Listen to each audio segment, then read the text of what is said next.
سہیل کی وجہ سے مجھے یقین تھا کہ یہاں رات گزارنے کے لیے ضرور جگہ مل جائے گی، کیونکہ ایک رات کی کوئی بھی مہمان نوازی بری نہیں لگتی کسی کو۔ انور نے بات ختم کی تو کمرے میں ایک گرجدار آواز سنائی دی، لیکن میں غیر آدمیوں کو رات کے وقت اپنے گھر میں رکھنا پسند نہیں کرتا۔ سہیل، کتا بھی برابر بھونک رہا تھا، اور تم سب لوگ بھی شور مچائے جا رہے ہو۔ کیا کوئی بتا سکتا ہے کہ کون حضرت ہیں؟ یہ سہیل کے ابا کی آواز تھی، جو کمرے کے دروازے میں کھڑے غصے سے انور کو دیکھ رہے تھے۔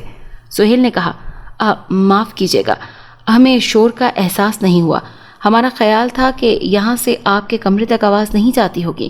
سہیل کے ابا نے دوبارہ پوچھا، لیکن یہ کون ہے؟ تم نے بتایا نہیں مجھے۔ سہیل کو آواز دینا ہی پڑی۔ اس نے کہا، ان کا نام انور ہے، آج صبح ان سے ملاقات ہوئی تھی، یہ کراچی یونیورسٹی کے طالب علم ہیں اور یہاں رات گزارنا چاہتے ہیں۔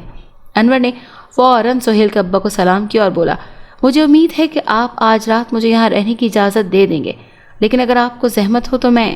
سہیل کے ابا نے اس کی بات کاٹ دی اور بے رخی سے جواب دیا، مجھے افسوس ہے کہ ہم اپنا گھر نہ کرائے پر دیتے ہیں اور نہ اجنبی لوگوں کو یہاں رہنے کی اجازت دیتے ہیں۔ آپ اوپر جا کر کسی ہوٹل میں جگہ تلاش کیجیے۔ اچھا لڑکو، اب میرے کمرے تک شور کی آواز نہیں آنی چاہیے، مجھے پہلے ہی آج یہاں بہت کوفت اور پریشانی اٹھانی پڑی ہے، اس لیے میں اب آرام کرنا چاہتا ہوں، اور ہاں، آپ جا سکتے ہیں، خدا حافظ۔ یہ کہہ کر سہیل کے ابا چلے گئے اور کمرے میں چند لمحوں کے لیے سناٹا چھا گیا۔ سب لوگ خاموشی سے ایک دوسرے کو دیکھ رہے تھے۔ ٹائیگر بھی کونے میں کھڑا ایک ایک کر کے سب کے چہروں کو دیکھ رہا تھا۔ آخر انور نے اس خاموشی کو توڑا اور جعفر سے مخاطب ہو کر بولا، مجھے غلط فہمی ہوئی ہے، ان لوگوں میں سے کسی کے دل میں رحم نہیں۔ کیا تم مجھے کوئی ایسی جگہ بتا سکتے ہو جہاں میں رات بسر کر سکوں؟ کل میں ضرور کوئی جگہ تلاش کر لوں گا۔ انور کے اس سوال پر جعفر کچھ حیران ہوا۔ وہ اب تک اس بات پر غور کر رہا تھا کہ انور کون ہے اور وہ یہاں رات کیوں گزارنا چاہتا ہے۔ آخر اس نے کہا، نہیں، میں ایسی کوئی جگہ نہیں جانتا، ویسے بھی آپ ہم سب کے لیے ایک پراسرار آدمی ہیں اور ہم میں سے کسی کو بھی آپ کو بتائی ہوئی باتوں پر یقین نہیں آ رہا۔ انور نے چہرے پر مسکراہٹ پیدا کی۔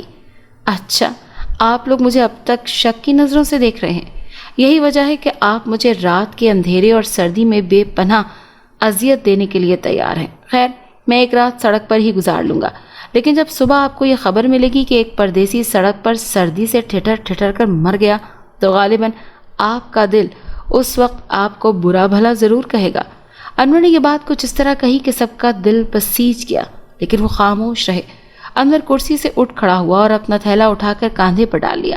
ریحان نے سہیل کی طرف دیکھا اور بولا، کیا ہم ان کی کچھ مدد کر سکتے ہیں؟ ریحان کی آواز سے ظاہر ہوتا تھا کہ وہ واقعی انور کی مدد کرنا چاہتا ہے، مگر صاف طور پر کچھ کہہ نہیں سکتا۔ سہیل بھی دل میں یہی چاہتا تھا۔ اس نے کہا، لیکن ابا کا ڈر ہے، اگر ان کو معلوم ہو گیا تو وہ بہت ناراض ہوں گے۔ ریحان نے کہا، ان کو معلوم نہیں ہوگا۔ کیوں بھائی؟ یہ کہہ کر اس نے سوالیہ نظروں سے دیکھا۔ اب یوں معلوم ہوتا ہے کہ سب کے دلوں میں رحم اور ہمدردی کا جذبہ پیدا ہو گیا تھا۔ انور نے سہیل سے کہا، میں صبح ہوتے ہی یہاں سے چلا جاؤں گا، امید ہے کہ آپ کے ابو کو خبر نہیں ہوگی۔ اس کے بعد انہوں نے اسے رات وہاں سونے کی جگہ دے دی، کیونکہ مہمان نوازی ہمارا خاصہ ہے۔ لیکن جب صبح اس کے ابو اٹھے تو انہیں معلوم ہو گیا کہ انہوں نے اس انور لڑکے کو رات یہیں پہ روک لیا تھا۔ لیکن بچوں نے بہت آرام سے اپنے ابو کے سامنے یہ بیان کیا کہ ایک مسافر جو کہ اس جگہ سے انجان ہے اور یہاں کسی ہوٹل اور کسی جگہ کو نہیں جانتا، کیا رات کو ہم اسے یوں ہی سردی میں بھٹکنے کے لیے چھوڑ دیتے؟ اس کے بعد ان کے والد کو بھی اس بات کا احساس ہوا کہ کل رات وہ غلطی کر گئے تھے۔ کبھی کبھی چھوٹے بچے بھی اپنے بڑوں کو کچھ سکھا دیتے ہیں۔ ان کے ابو اپنے بچوں کی اس اچھی عادت سے بہت خوش ہوئے، کیونکہ مہمان نوازی ایک اچھی عادت ہے، اور مہمان بھی ایسا جو کہ آپ کے شہر یا محلے یا آپ کے علاقے سے ناواقف ہو۔ اللہ بھی ایسے لوگوں سے خوش ہوتا ہے جو دوسروں کی مدد کرتے ہیں۔ اگر آپ کو آج کی کہانی پسند آئی ہو تو ہماری ویڈیو کو ضرور لائک کریں اور چینل کو سبسکرائب کرنا مت بھولیے گا۔ ملتے ہیں کل ایک نئی کہانی کے ساتھ۔ اللہ حافظ۔